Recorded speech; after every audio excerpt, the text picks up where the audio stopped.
നമസ്കാരം. The art of നിഷയിലേക്ക് എല്ലാവർക്കും സ്വാഗതം. ഇന്ന് പഞ്ചമുഖ ഗണപതിയുടെ കളറിംഗ് ആണ് ചെയ്യുന്നത്. ഗണപതിയുടെ ജനനത്തിന്റെ അത്ഭുതപൂർണവും പ്രചോദനാത്മകവുമായ കഥ പഞ്ചമുഖ ഗണപതിയുടെ സ്കെച്ചിങ്ങിൽ ഞാൻ പറഞ്ഞിരുന്നു. ശിവൻ ആനക്കുട്ടിയുടെ ശിരസ്സെടുത്ത് പാർവതി ദേവിയുടെ പുത്രന്റെ ശരീരത്തിൽ വെക്കുന്നത് വരെയാണ് കഴിഞ്ഞ വീഡിയോയിൽ ഞാൻ പറഞ്ഞിരുന്നത്. അതിൻ്റെ ബാക്കി ഭാഗം ഈ വീഡിയോയിൽ പറയുന്നതാണ്. സ്കെച്ചിങ്ങിന്റെ വീഡിയോ കാണാത്തവർ തീർച്ചയായും അത് കാണുക.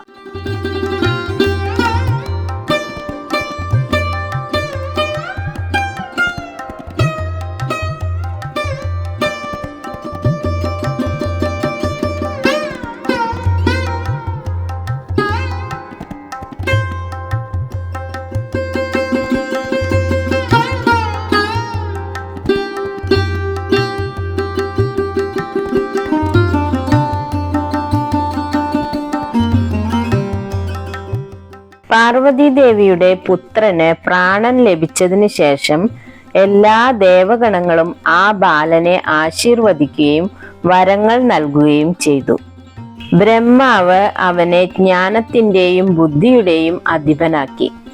വിഷ്ണു ഭഗവാൻ യശസ്സും കീർത്തിയും നൽകി. ഇന്ദ്രൻ അവനെ ഐരാവതത്തെക്കാൾ ശക്തനാകാൻ ആശീർവദിച്ചു. എല്ലാ ദേവന്മാരും തങ്ങളുടെ ശക്തിയുടെ ഒരംശം ആ ബാലന് നൽകി. അവസാനം ഭഗവാൻ ശിവൻ ആ ബാലനെ എല്ലാ ഗണങ്ങളുടെയും അധ്യക്ഷനായി നിയമിച്ചു. എല്ലാ ഗണങ്ങളുടെയും ഈശനായതിനാലാണ് ഗണേശൻ എന്നും ഗണപതി എന്നും പേർ ഉണ്ടായത്. എന്നിട്ട് ഭഗവാൻ പറഞ്ഞു, ഇന്നു മുതൽ ഈ ഭൂമിയിൽ ഒരു പൂജയും ഒരു യജ്ഞവും ഒരു ശുഭകാര്യവും നിന്നെ വന്ദിക്കാതെ തുടങ്ങിയാൽ അത് സഫലമാവുകയില്ല. നീയായിരിക്കും പ്രഥമ പൂജ്യൻ. നിന്റെ പൂജയായിരിക്കും ആദ്യം ചെയ്യുക. ഇത് കേട്ട പാർവതി ദേവിക്ക് അടക്കാനാകാത്ത സന്തോഷമാണ് ഉണ്ടായത്. അങ്ങനെ എല്ലാവരുടെയും ആശീർവാദത്തോടെ ഗണേശൻ കൈലാസത്തിൽ സസുഖം വാണു.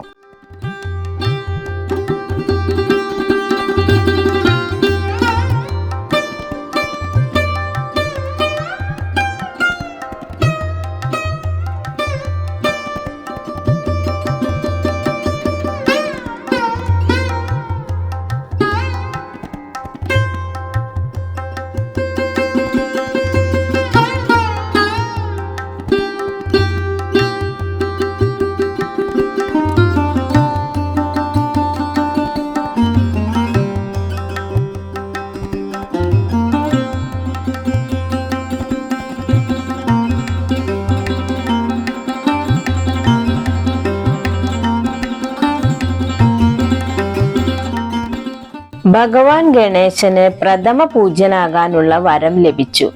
എന്നാൽ ഈ വരത്തിന്റെ സ്ഥാപനവുമായി ബന്ധപ്പെട്ട് രസകരമായ മറ്റൊരു കഥ കൂടിയുണ്ട്.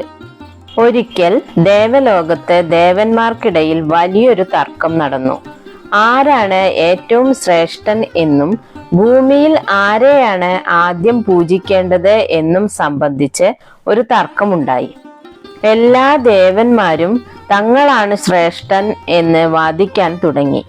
താൻ ദേവരാജാവായതുകൊണ്ട് താനാണ് ശ്രേഷ്ഠൻ എന്ന് ഇന്ദ്രൻ പറഞ്ഞു. വായുദേവനും ഇന്ദ്രദേവനും വരുണദേവനും തങ്ങളുടെ പ്രാധാന്യം വിവരിച്ചു. ഈ തർക്കം വലുതായപ്പോൾ എല്ലാ ദേവന്മാരും ചേർന്ന് ബ്രഹ്മർഷി നാരദന്റെ അടുത്തെത്തി. നാരദൻ അവരെ ശിവന്റെ അടുത്തേക്ക് പോകാൻ ഉപദേശിച്ചു. എല്ലാ ദേവന്മാരും കൈലാസത്തിലെത്തി തങ്ങളുടെ പ്രശ്നം അദ്ദേഹത്തോട് പറഞ്ഞു. ഭഗവാൻ ശിവൻ എല്ലാ ദേവന്മാരുടെയും വാക്കുകൾ ശ്രദ്ധയോടെ കേട്ടു. താൻ ഒരാളെ തിരഞ്ഞെടുത്താൽ മറ്റുള്ളവർ അപ്രസന്നരാവുമെന്ന് അദ്ദേഹത്തിന് അറിയാമായിരുന്നു. അതിനാൽ പ്രശ്നപരിഹാരത്തിനായി അദ്ദേഹം ഒരു മത്സരം നിർദ്ദേശിച്ചു. അദ്ദേഹം പറഞ്ഞു, നിങ്ങളിൽ ആരാണോ ആദ്യം ഈ പ്രപഞ്ചം മുഴുവൻ വലം വെച്ച് എൻ്റെ അരികിൽ തിരിച്ചെത്തുന്നത് അവനായിരിക്കും ഏറ്റവും ശ്രേഷ്ഠനായി കണക്കാക്കപ്പെടുന്നത്. അവനായിരിക്കും പ്രഥമ പൂജ്യൻ. അത് കേട്ട് എല്ലാവർക്കും സന്തോഷമായി. അവർ എല്ലാവരും തങ്ങളുടെ വാഹനങ്ങളിൽ കയറി ലോകം ചുറ്റാനായി പോയി. ശിവന്റെയും പാർവതിയുടെയും മൂത്ത പുത്രനായ കാർത്തികേയൻ തന്റെ അതിവേഗ വാഹനമായ മയിലിന്റെ പുറത്തു കയറി കണ്ണിമ വെട്ടുന്ന വേഗത്തിൽ പ്രപഞ്ചം ചുറ്റാനായി പറന്നുപോയി. ഇന്ദ്രൻ തന്റെ ഐരാവതത്തിന്റെ പുറത്തും സൂര്യഭഗവാൻ തന്റെ 7 കുതിരകളെ പൂട്ടിയ രഥത്തിലും മറ്റു ദേവന്മാരെല്ലാം തങ്ങളുടെ വാഹനങ്ങളിലും പുറപ്പെട്ടു. എല്ലാവരും പ്രപഞ്ചം ചുറ്റി ആദ്യം തിരിച്ചെത്താനുള്ള മത്സരത്തിലായിരുന്നു. ഇതെല്ലാം കണ്ട് ഗണേശനും നിൽക്കുന്നുണ്ടായിരുന്നു. അദ്ദേഹത്തിന്റെ വാഹനം ഒരു ചെറിയ എലിയായിരുന്നു. ഈ വാഹനവുമായി തനിക്ക് ഈ മത്സരത്തിൽ ഒരിക്കലും വിജയിക്കാൻ കഴിയില്ലെന്ന് അദ്ദേഹത്തിന് അറിയാമായിരുന്നു.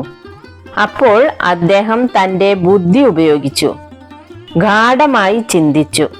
പ്രപഞ്ചത്തിന്റെ സത്ത എന്താണ്? ഈ പ്രപഞ്ചം എന്തിനാൽ നിർമ്മിതമാണ്? എന്നെ സംബന്ധിച്ചിടത്തോളം ഈ പ്രപഞ്ചത്തിന്റെ കേന്ദ്രം ആരാണ് എന്നിങ്ങനെ ചിന്തിക്കാൻ ആരംഭിച്ചു. അദ്ദേഹത്തിന്റെ മനസ്സിൽ ഉടൻ തന്നെ ഉത്തരം വന്നു.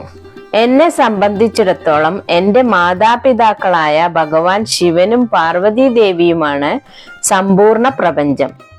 മാതാപിതാക്കളെ സേവിക്കുന്നതും വലം വയ്ക്കുന്നതും എല്ലാ ലോകങ്ങളെയും വലം വയ്ക്കുന്നതിന് തുല്യം നൽകുമെന്ന് ശാസ്ത്രങ്ങളിലും പറഞ്ഞിട്ടുണ്ട്. ഈ ചിന്ത വന്ന ഉടനെ ഗണേശന്റെ മുഖം ആത്മവിശ്വാസം കൊണ്ട് തിളങ്ങി. അദ്ദേഹം തന്റെ മാതാപിതാക്കളുടെ അടുത്തേക്ക് പോയി. അദ്ദേഹം ഇരുവരെയും ഭക്തിപൂർവം വണങ്ങി. എന്നിട്ട് തന്റെ മാതാപിതാക്കളെ വലം വയ്ക്കാൻ തുടങ്ങി. അങ്ങനെ 7 തവണ തന്റെ മാതാപിതാക്കളെ പ്രദക്ഷിണം വെച്ചു. പ്രദക്ഷിണം പൂർത്തിയാക്കിയ ശേഷം കൈകൂപ്പി അവരുടെ മുൻപിൽ വന്നു നിന്നു. ഭഗവാൻ ശിവനും പാർവതി ദേവിയും ഇതെല്ലാം കണ്ട് അത്ഭുതപ്പെട്ടു. ശിവൻ പുഞ്ചിരിച്ചുകൊണ്ട് ചോദിച്ചു, പുത്ര ഗണേശ, നീ എന്താണ് ചെയ്യുന്നത്? എല്ലാ ദേവന്മാരും പ്രപഞ്ചം ചുറ്റാൻ പോയി. നീയോ ഇവിടെ ഞങ്ങളെ ചുറ്റുന്നു. നിനക്ക് മത്സരത്തിൽ പങ്കെടുക്കാൻ ആഗ്രഹമില്ലേ? അപ്പോൾ ഭഗവാൻ ഗണേശൻ അങ്ങേയറ്റം വിനയത്തോടെയും ജ്ഞാനം നിറഞ്ഞതുമായ ആ മറുപടി നൽകി. പിതാവേ, മാതാവേ, എന്നെ സംബന്ധിച്ചിടത്തോളം നിങ്ങൾ 2 പേരുമാണ് എൻ്റെ സമ്പൂർണ്ണ പ്രപഞ്ചം. എല്ലാ ലോകങ്ങളും എല്ലാ തീർത്ഥങ്ങളും എല്ലാ ദേവന്മാരും നിങ്ങളുടെ പാദങ്ങളിലാണ് കുടികൊള്ളുന്നത്. എൻ്റെ സമ്പൂർണ്ണ പ്രപഞ്ചം എൻ്റെ മുമ്പിൽ തന്നെ ഉള്ളപ്പോൾ ഞാൻ എന്തിനാണ് മറ്റെവിടെങ്കിലും പോകേണ്ട ആവശ്യം? നിങ്ങളെ വലം വെച്ചതിലൂടെ ഞാൻ പ്രപഞ്ചം മുഴുവൻ വലം വെച്ചു കഴിഞ്ഞു. ഗണേശൻ പറഞ്ഞ വാക്കുകൾ കേട്ട് ശിവന്റെയും പാർവതിയുടെയും ഹൃദയം സന്തോഷം കൊണ്ട് നിറഞ്ഞു. അവർ തങ്ങളുടെ പുത്രന്റെ അസാധാരണമായ ബുദ്ധിയിലും വിവേകത്തിലും അത്യധികം സന്തുഷ്ടരും അഭിമാനിതരുമായി. അവർ ഗണേശനെ ആലിംഗനം ചെയ്തു.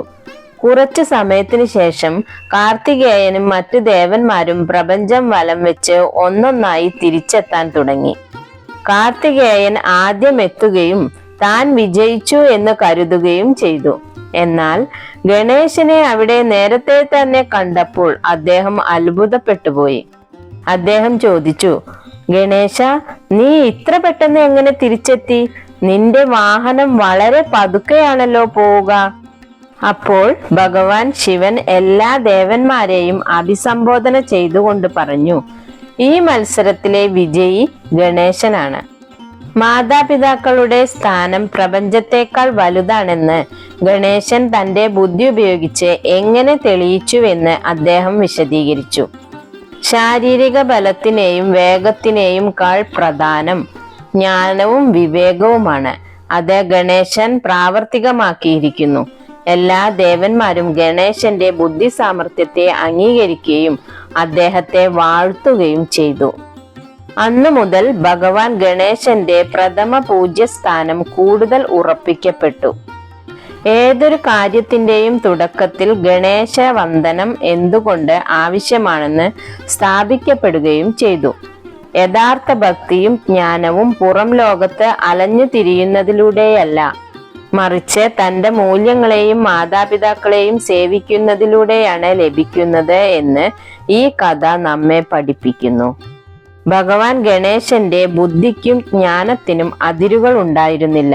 അദ്ദേഹം ദേവന്മാർക്കിടയിൽ മാത്രമല്ല, ജ്ഞാനത്തിന്റെയും സാഹിത്യത്തിന്റെയും ലോകത്തും അതുല്യനായിരുന്നു. ഇതിന്റെ ഏറ്റവും വലിയ തെളിവാണ് അദ്ദേഹം മഹാഭാരതം പോലുള്ള ഒരു വലിയ ഇതിഹാസത്തിന്റെ എഴുത്തുകാരനായത്.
ഇന്നത്തെ വീഡിയോ ഇവിടെ അവസാനിക്കുന്നു.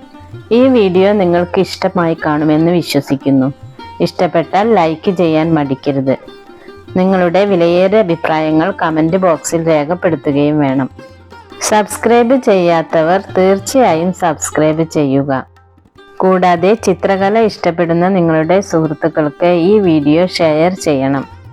നിങ്ങൾ നൽകുന്ന ഓരോ ലൈക്കും ഈ വീഡിയോ മറ്റുള്ളവരിലേക്ക് എത്താൻ സഹായിക്കുന്നു. നന്ദി, നമസ്കാരം. Thank you.